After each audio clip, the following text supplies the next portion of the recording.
Masyarakat di Kelurahan Wainitu terlihat antusias menggunakan hak suaranya pada pesta demokrasi pada 14 Februari ini.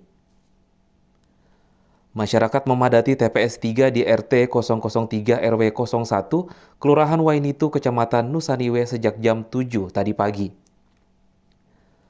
Bahkan hingga pukul 11:30, masyarakat yang ada di sekitar lokasi TPS masih banyak yang belum menggunakan hak pilihnya lantaran masih menunggu giliran.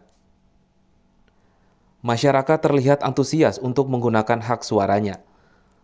Masyarakat terlihat antusias untuk menggunakan hak suaranya, memilih presiden dan wakil presiden hingga anggota legislatif. Terdapat 7 petugas KPPS yang melayani masyarakat terlihat kewalahan, namun proses pemungutan suara berjalan aman dan kondusif.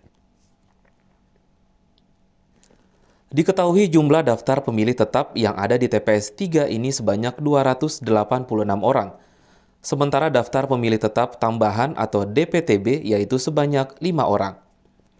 Ketua KPPS di TPS 03 Joshua Rukimua mengatakan bahwa masyarakat yang masuk kategori daftar pemilih khusus dinyatakan belum ada hingga pukul 12 tadi siang.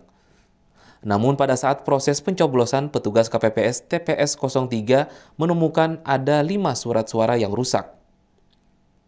Arni Sinurat dan Edmond Tupan melaporkan.